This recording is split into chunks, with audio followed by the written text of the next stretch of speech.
Hello दोस्तों, ये जो आज रेशियो का प्रश्न हम लोग देख रहे हैं, देखिए हम लोग बहुत कम समय में बनाने का प्रयास करते हैं और सीखने का प्रयास करते हैं। यदि आपको समझ में आएगा तो लाइक शेयर सब्सक्राइब कीजिएगा। देखिए प्रश्न कह रहा है कि ए और बी के अंकों का अनुपात दे दिया है कितना, 3:4। बी और सी के अंकों का अनुपात दे दिया है 4:5। प्रश्न कह रहा है सी और ए के अंकों का बीच का अंतर दे दिया है 30। तो कह रहा है कि बी को कितना अंक प्राप्त होगा। देखिए कितना दे दिया है, ए अनुपात बी का मान दे दिया है 3:4। बी अनुपात सी का मान दे दिया है 4:5। तो सबसे पहले हम लोग क्या करेंगे, ए अनुपात बी अनुपात सी का मान निकालेंगे। तो कितना आ जाएगा, 3:4:5। कितना आ जाएगा, 3:4:5।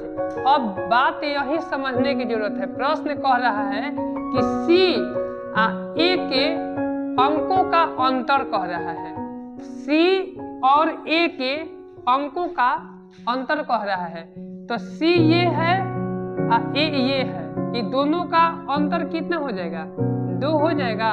अब प्रश्न में कितना दिया है, प्रश्न में दिया है 30 अंतर है। कितना अंतर हुआ, 2 अंतर हुआ। जितना अगर अंतर होगा उसको बाटा में लिखते हैं। अब फिर प्रश्न कर रहा है कि बी का मान निकाल ले। तो देखिए तो बी यही है ना, तो क्या कर देंगे, बी से गुना कर देंगे। इसको गुना कर देंगे तो भाग कर देंगे तो कितना बार में कटेगा, कितना बार में कटेगा, 2 बार में। तो यानी 30 दूनी 60। अब ये हम लोग ये शॉर्ट में जान गए कि इसका मान 3:4:5 ये तब होता है जब है बी का मान समान होगा तो हम लोग लिख देंगे। अगर बी का मान समान नहीं होगा तो हम लोग कैसे करते हैं, हम लोग ऐसे करते हैं, ए अनुपात बी बराबर 3:4, बी अनुपात सी बराबर 4:5। तो उल्टा एन कर देते हैं। क्या कर देते हैं, उल्टा एन कर देते हैं।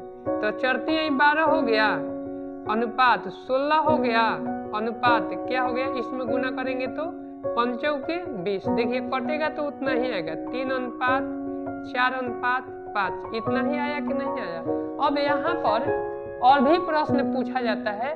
देखिए पहला प्रश्न ये बनेगा, ये अंतर जो है यहाँ पर योग भी दे देगा, जो अंतर दिया है यहाँ पर योग दे देगा। तो यदि